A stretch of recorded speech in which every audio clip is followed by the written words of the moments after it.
Alright guys, I'm going to talk you through a little story about how the world, as Stefano said, moved from social networks to social media and how we have an opportunity to move back. And I'm going to frame it through the lens of what social networks or social media or social apps might look like in 2030. So me, a little bit about me. I've built a number of technology companies. I had a gym when I was younger, all this sort of stuff. So I've been entrepreneurial all my life. I exited my last company a few years ago, and then I kind of retired for a bit to write some books. And then I got bored, so I decided to try and build something. And I wanted to build something around the fact that I had lived in 50 countries, been to 50 countries, lived in 4 or 5, and I want to build something that'll make the world better because I'll be a dad soon enough in a couple of months. So let's start with a prediction. My prediction is that the social networks or the social apps for 2030 will look more like the social apps of the early 2000s and the 2010s than they will like the current 2020s. So I'll start with a little bit of history. This is how it all started. So if you remember a long time ago, let's see if anyone's old enough to remember this, but this is sort of what some of the logos used to look like. Now that's not the old Twitter logo, I couldn't get a good image of the old Twitter logo, but there's a logo on here with 3 heads. Does anyone know what logo that is? MySpace. Yes, MySpace. Whoever grandpa said that. Oh, okay, there we go. I'm old enough to remember that too. But now, you notice the operative word here. We went from social networks to social media, to very different things. And people don't usually, this doesn't click unless it's told explicitly, which is what I'm going to tell you the story about. So, what is the difference between social network and social media? Well, if we start on one side of the spectrum, let me make sure I'm pointing to the right side, yes. Social networks originally, they were built on top of what's called a social graph, right? And a social graph is effectively a view, you could imagine it like a web, of all of your connections. And we, as human beings, we have a living, breathing social graph in our lives. You know, it's like who we're connected to, who the people we are connected to, etc. And you've got like 1 degree of separation, 2 degrees of separation, and if anyone's heard of the whole Kevin Bacon thing, 6 degrees of separation from anybody in the world, right? So that's effectively what a social graph is. And the original applications that came out when we moved from Web 1.0 to Web 2.0 were about connecting people through this social graph, but online. You know, Facebook really like blew that up. There was Friendster before, but it didn't really have a sophisticated social graph. Facebook changed all of that. Even applications like YouTube, when they first came out, what were they about? Someone producing some sort of content and you subscribing to them so that you could see more of their content. So they were about friends, subscribers, followers, and depth. You were building relationships online. What happened in 2016 was the team at Google's DeepMind research team, this was after they'd acquired YouTube, they were exploring, or they were researching ways to increase the discoverability of new content on YouTube. And they devised a mechanism that increased viewership, I think it was by 30x. The amount of time people spent watching a video, and then the next video being a recommendation that they would also be interested in. And they built the first algorithmic recommendation engine for the web. And then there was a company called Douyin in China, who we all know as TikTok, who then saw that and realized, holy crap, we can increase the engagement of the stuff that we're doing. And back then, they were, that company, ByteDance, who's the parent company of TikTok, they were doing a recommendation engine for a news site, because they were serving news. So then they did that with, I think Musical.ly did it, and then TikTok sort of copied that, etc. And there was a whole thing there. And this was sort of the rise of the algorithms. Zuckerberg and the Meta team saw that, which was the Facebook team back then, and they started building algorithms into Facebook and Instagram. And in the beginning it was great. I don't know if anyone remembers like the shift to algorithms, like all of a sudden you started getting more relevant or personalized content. But as that accelerated, sort of where we are now, we ended up in a place where everything became a content platform. If you look at what Instagram is today or what TikTok is today, it's more like YouTube, and it's less like what Facebook and stuff used to be. If you follow someone on Instagram, you're not going to see their content. I mean, maybe once in a while, but really, it is about engagement, it's about content consumption.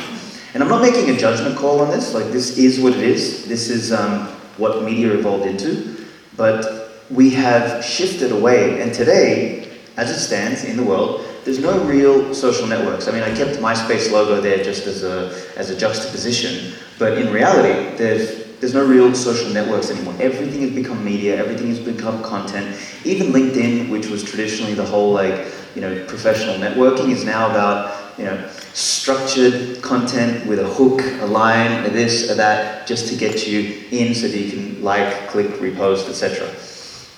So, before I get into how and why this happened, this is a really, really good talk that I watched a year ago at South by Southwest by Jack Conte, who is the founder of Patreon. And it's called Death of the Follow Account and the Future of Creativity. So he kind of framed it this way. We went Web 1.0, we then went Web 2.0, which was the rise of the early social networks. Things got a little bit smarter with ranking in the 2010s, but now in the 2020s, we live in sort of the age of algorithms, and this is another way to look at it. It's these social media platforms are really good for reach and discovery. You could have no followers, you could go viral if you produce the right piece of content that the algorithm likes and you get discovered. But that doesn't mean you get discovered in the next one. I know a lot of people who, actually my wife, she used to be somewhat of a content creator, and I remember she posted like 50 times on TikTok and only one clip nailed it, and she got like 500,000 views on it, and the rest of them nothing, right? Because it's about building for the algo, not so much for your audience. So how and why did this happen? So first of all, the internet. This is the internet that we all use. The internet is built basically as a set of protocols. And it's roughly 4 protocols. You could argue there's 5 because you have SMTP for email. But effectively, you've got the physical layer, which is the link layer, what everything is connected to. This is the cables that run throughout the world. Then you have what's called TCP/IP, which is what a lot more people are familiar with. And then you've got HTTP, and that is the stack of the internet. Protocols are effectively, as Geordie would say, a set of rules, right? So this 4 layers of rules are what the entire web is built on. So everything from Amazon to Uber to every single digital product that lives on the internet today is built off the top of this. But there was a few things missing. Those 2 things were money as a protocol and identity as a protocol. Both of those lived as features inside the applications on top of this. And that had an interesting effect on the web, which is when your identity is just a feature inside a product, particularly in the Web 2.0 paradigm, you become the product.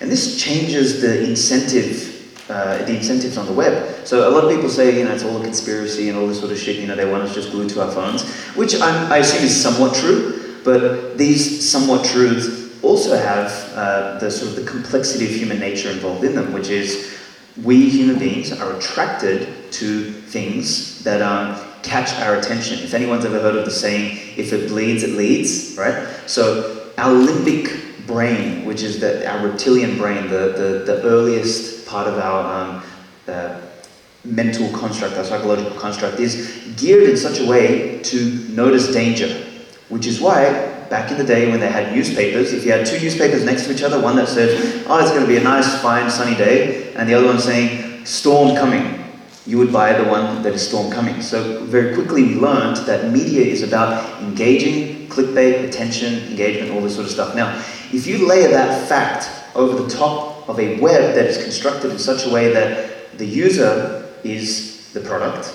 and if the user is the product because he's a feature inside a database, you will want to market to that user, and the best way to market to them is through media because it captures their attention, it engages them, and then you can sell them advertising. And this is effectively what happened to the web in the absence of a monetary protocol and in the absence of an identity protocol on the web.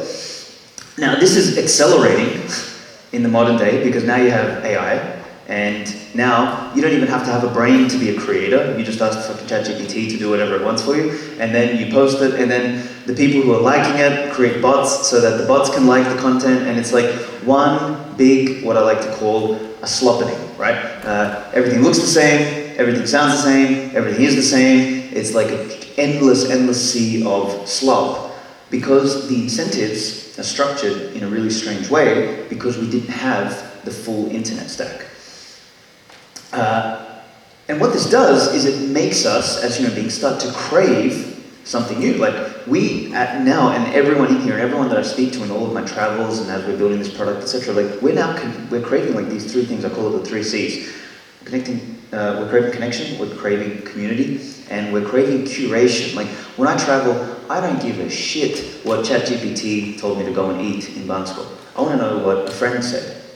Because they've been here, they actually experienced it, they tasted it. ChatGPT doesn't have any taste buds, and it doesn't know anything about the vibe. All it's going to do is give me an aggregated summary of what everybody else said, whom I don't know. So how do we fix this? Well, first step is to stop being the product. There is a protocol called Nostr, which Jordi will be talking about on Saturday, and he will explain what this means, but I'll give you a quick overview. Nostr is effectively this rich identity layer for the web. It's not crypto, it's not blockchain, it's none of that bullshit. You can think of it as another layer for the web where the identity is where the relationships are on the web. So unlike your identity living inside Facebook and your relationship to other people living inside Facebook, on this paradigm, which was the dream of the web in the early days, there was just never a mechanism to do it. Under this paradigm, the identity lives as a protocol, which means you are not inside the app, you're on the protocol, or you are on the web, and then you can use whichever app you want, and you unlock your experience with your identity. So it changes the paradigm a little bit. There's a bunch of other content there, but it doesn't matter. The key note here is it's more like SMTP or TCP/IP. It's more like a protocol, and it gives us a whole new design space for the web. So if we look at this is the new internet that is being constructed now, and it's going to take another decade or two, but this is, in my opinion, the salvation for the web. As the web becomes, if anyone's heard of the dead internet theory, as it becomes full of bots and it becomes full of slop and all that sort of stuff, there will be an opportunity to build something new where we can actually own our identity, in some sense own our data, move the money around, etc., and create a new design space. And the way I look at it is you still have the four layers of the web, but now you also have the monetary layer. So money actually moves across the protocol, and that's Bitcoin specifically, not any of the crypto, not any of the shitcoins. Then you have an identity layer with Nostr, and when you combine all of these, you change the topography of the web. You open up, like if we built everything from Amazon to Google and everything with 4 layers, I can't even imagine what we'll build with 6 layers. And still very early days. But what you get is something like this. This is a universe of new applications where the user chooses what they want to use. There will be all sorts of things on there. Right now there's probably 100 or 200 applications in the Nostr universe. There's things like Substack, there's things like Twitter, there's things like Instagram, there's things like Facebook, there's things like Meetup.com, there's all sorts of things. And then there's applications that are trying to do something new. They're trying to blend different elements of maybe different applications that you are familiar with into something new, which is what I am going to explain in a second, which is what we're doing. So what we'll have in the future, basically, coming back to this original graph, is we will still have the social media platforms. They're not going away. The truth of the matter is 6 billion people on the planet are going to be addicted to their phones, and they're going to be scrolling, and they're going to be stuck in these vortexes of engagement hell, right? Not going to help them. I'm sorry, can't save everyone. But also they will have their use, because they will be great for discovery, right? But the goal will be, for those of us who are sentient and who want to establish relationships in the real world, we are going to try and bring those people across to the social networks, where there's an actual social graph, and start to build friends, subscribers, followers, and depth again. There's a massive opportunity for this. It's a little bit like when people, if anyone here is a marketer, you rent your audience on Instagram, and then you only own it when you bring them into your email list, right? Because your email list you can control. So Nostr is a little bit like the ownership of an email list with the distribution of a social graph. So it's a really unique concept. And we're going to see the age of what I like to think of as social 2.0. And these are some of the applications out there already that are building for more micro audiences, right? So they're not looking for 1 billion users, but they might build for like 5 million or for 10 million or for 50 million or for 100 million, which is still large numbers, and that's a critical mass enough to have a social network and a useful social graph, but they're not about 1 billion users so that you can farm engagement. So that brings me to the product that we're building, Satlantis, which is, in my opinion, really relevant to this audience, and it's the reason why we came to this conference, We released the app for the first time last week, and at the end I'll give you guys all the code so you can download it. But effectively, Satlantis is the first app to try and use your social graph for something other than serving you more content, right? It is trying to use your social graph for places, for events, for recommendations, for reviews, for all of this sort of thing. So I'll explain that in a second. So basically, you have 3 apps built into Satlantis that you could relate this to. If anyone's familiar with like meetup.com or Eventbrite or Luma, which is my favorite events app at the moment, you've got these events apps, which are fantastic, but you go and host an event, and then you tell people, hey, come and follow me on Twitter or Substack or LinkedIn or something else, right? So you've got this kind of disconnection between the two. You're doing all this work on Meetup, and you've got to send your community somewhere else, and then hopefully you've got to get their email so that you can own the audience. We asked, okay, well, what if every single time you ran an event, it was associated to your social account, and you had social events? So then every time someone RSVP'd to an event, they had the opportunity to follow you or follow the organizer, so that then they were part of your social network, so that the next time you hosted an event, they're already going to see that message broadcast to them, and people like them are also going to see that, so you all of a sudden enhance your audience, and then more people RSVP or more people are a part of your community, and then you can kind of create a virtuous loop by combining the social and the events element. So that was one piece.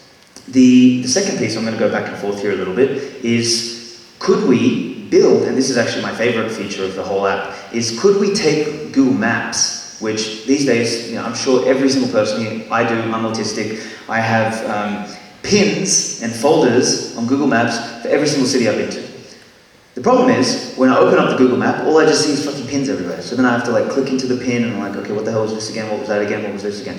Google Maps is not designed for seeing or understanding what you've saved or to properly bookmark or collect things, nor is it designed to really share it with friends. You can collaborate, and that's not bad, but to create a mind map, which I experienced this when I went down to Albufeira for Gonzalo's meetup. There was the Nomad world map, but then the pins, you have to click on them, and they don't give you any information about the thing, so then you have to copy and paste the name, go back to Google, put it in there, then you see the information, you're like, okay, now, and then you've got to go back to the fucking map. It's a disaster. It's not built for any of this stuff. So I thought, could we take the map experience, could we allow people to curate things, to create lists, to create collections, to almost like, imagine Pinterest and Spotify and Google Maps sort of came together into a feature. So you almost create like playlists or collections of your favorite places. And then your friends can see who else bookmarked. And when you look at a place, you can say, okay, 50 of my friends bookmarked this place, or 30 of them recommended this place. And now when you look at a map, you have some depth in it. You can see other pins that might be irrelevant to you, and who cares, but the pins that come out for you are the ones that are influenced by your social graph of the people who have similar interests to you. So again, it's, can we take something that kind of exists and wrap it together with a social element so that we can increase the quality of it? Because this is what we do in real life. When you go to a new place, yeah, sure, you look on Google Maps and you might save a couple places, but really, you're going to ask a friend or someone you trust who's in the area, who might know about it, is this a good place to go?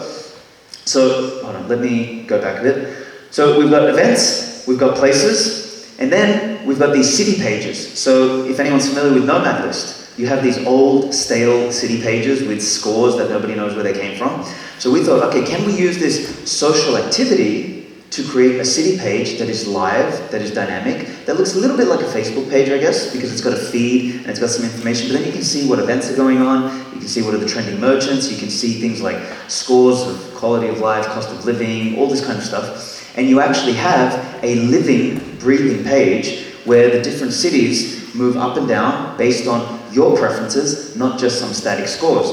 So you see, when you start to put all of these pieces together, you start to create something extremely compelling for people who are traveling or people who are trying to live a location-dependent lifestyle.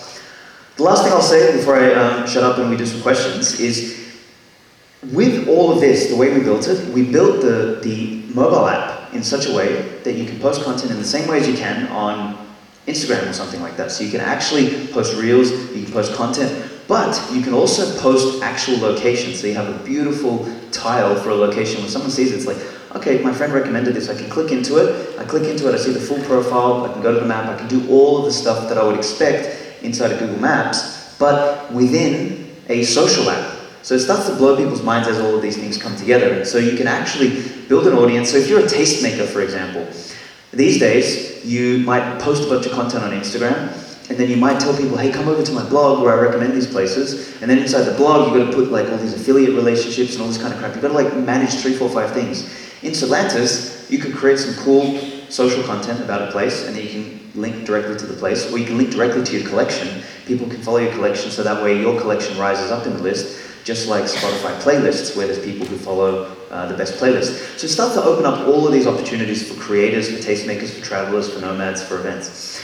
So, very briefly, this is effectively what it is. It's trying to take the best elements of all of these products and put them all together, and effectively be the glue for all of these different communities, which I've been a part of, and I know that people in each of these communities may not know that these other communities exist. If we can bring these all together inside an application that is stuck together by a cool social graph, then I think we have the opportunity to build something new. So, I'll shut up now. I know we've got some questions. That is the QR code. If you scan it, you can get both the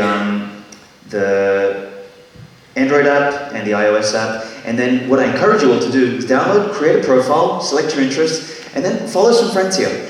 Do some posts, do an introduction. We're giving away some prizes for the coolest posts. We did it in Prague last week, and we had like one girl go viral straight away. And when I say viral, like she got like 300 or 400 followers very quickly because she did a fantastic initial post.